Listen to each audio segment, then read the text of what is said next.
This right here is the most lightweight, most portable SSD, external SSD that I've had here on a review, or in general what I encountered, because this is really light.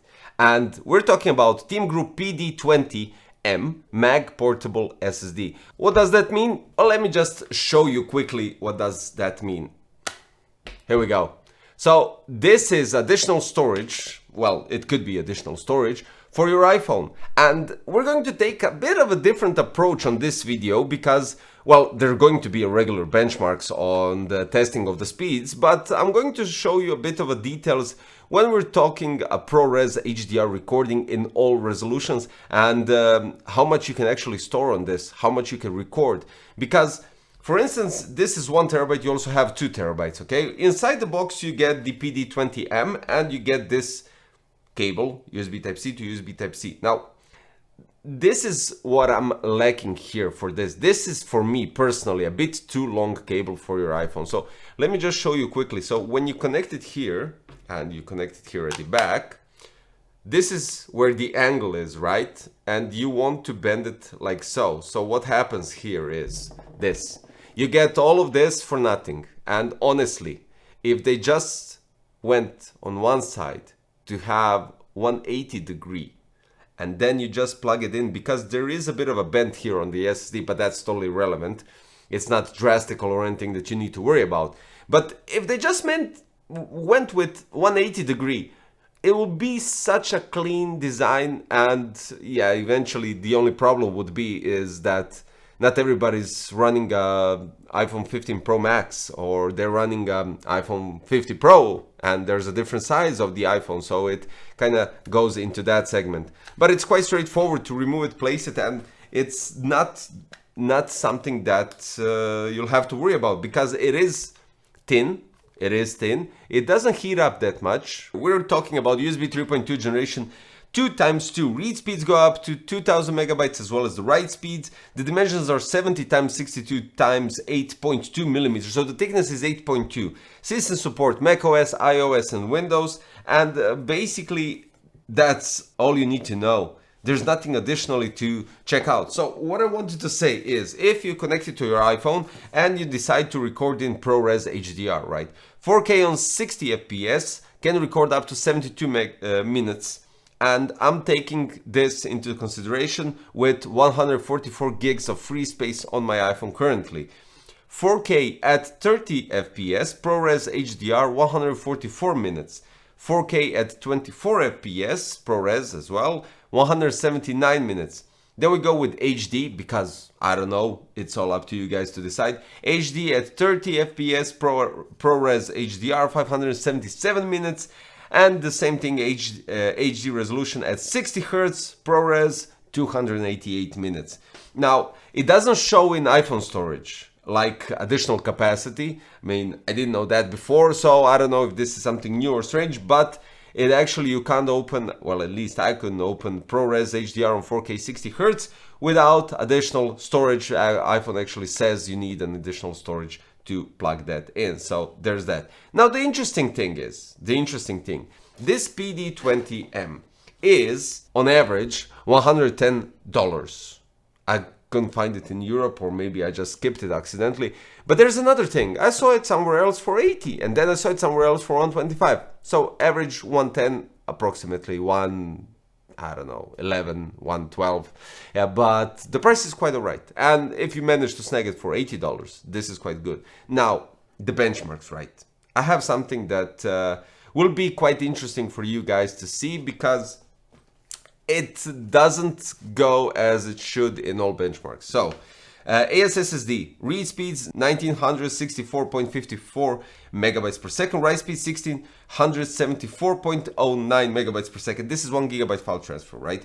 10 gigabyte actually doesn't make a bit of a difference. 1973.87 and 1708.32 megabytes per second, right?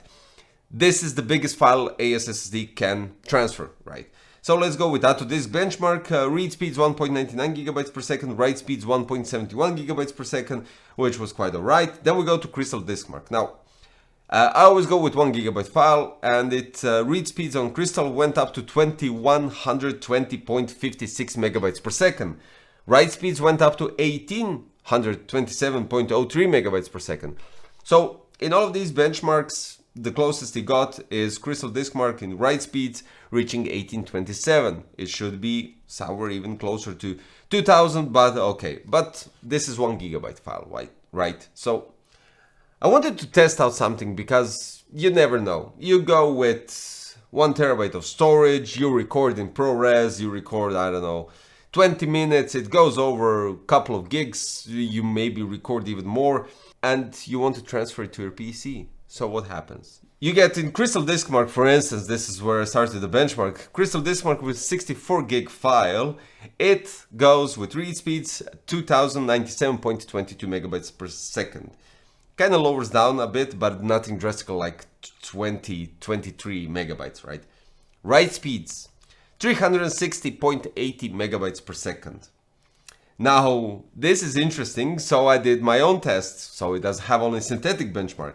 54.9 gigabytes per second read speeds, 54.9 gigabyte file, as I always do. Read speeds 1.55 gigabyte per second, right?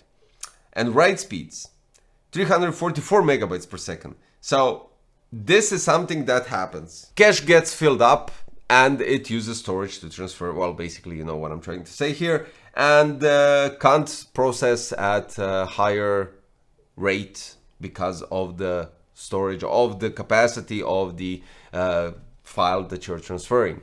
So it's good to record it and use it on your iPhone for additional storage, similar stuff like that. It's outstanding because there is no problems. You can use it properly. You have the MagSafe connection. The only thing is this cable, but I think you can eventually like bend it or just use some rubber tie or whatever to make it like so it doesn't flex out a bit, right? Give you an example, something like this, right? So it actually has a seamless connection. You use a zip tie, for instance, something like that.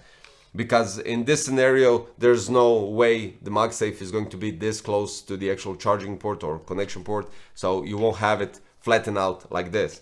But this surprised me a bit because I didn't expect that higher storage, higher file capacity would create a filling up of the cache and then just lowering down the speeds. I mean, it's nothing drastical since it's still up to 400 megabytes per second, but you know, since you have USB 3.2 Gen 2 times 2, it would be quite nice if it worked properly. The lower files, and I think as you saw the 10 gig file worked properly, 20, 30 I think as well, 40, you know, 40, 50, this is where the problems start a bit.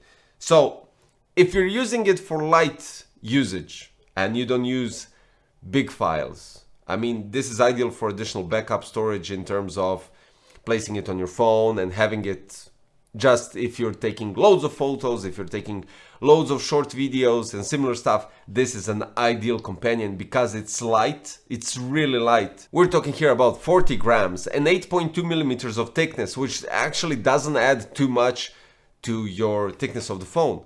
And when you take into consideration that iPhone 15 Pro Max, when it came out and it was 1 terabyte of storage, was 1800 euros, and 256 was 1200 euros. For 100 euros, you get 1 terabyte additionally, which okay, adds to the bulkiness and stuff like that, right? Okay.